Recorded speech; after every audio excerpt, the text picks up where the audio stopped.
Maclean était un homme immensément riche, héritier d'une fortune qui faisait rêver tout le monde. Il possédait des villas immenses, des voitures de collection et voyageait dans les plus beaux endroits du monde. Mais malgré tout cela, il se sentait vide. Chaque fois qu'il rencontrait quelqu'un, il voyait la même chose dans leurs yeux, l'avidité. Personne ne le regardait pour ce qu'il était vraiment.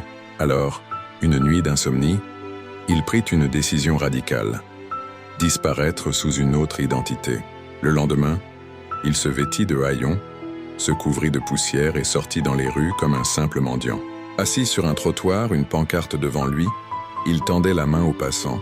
Tous l'ignoraient, certains le repoussaient du regard. Mais ce fut ce jour-là qu'une jeune femme s'arrêta. Elle le regarda avec douceur et sans dire un mot s'assit près de lui. Elle sortit un petit sandwich de son sac et le partagea. « Tu dois avoir faim », dit-elle en souriant. Maclean la contempla surpris. Personne n'avait eu ce geste depuis qu'il s'était lancé dans son rôle. « Merci », murmura-t-il. « Tu es la première à t'arrêter. » Elle répondit simplement. « L'argent ne veut rien dire, ce qui compte c'est le cœur. » Son nom était Elina. Chaque jour, elle revint le voir. Ils discutèrent de tout, des rêves, des peurs, des choses simples de la vie. Peu à peu, Maclean sentait naître en lui un sentiment qu'il n'avait jamais connu, de l'amour sincère. Mais quelque chose l'intriguait.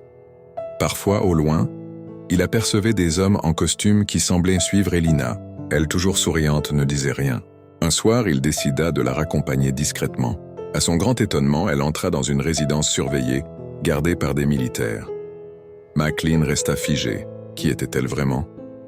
Le lendemain, il osa lui demander « Elina, tu n'es pas une fille ordinaire, n'est-ce pas ?»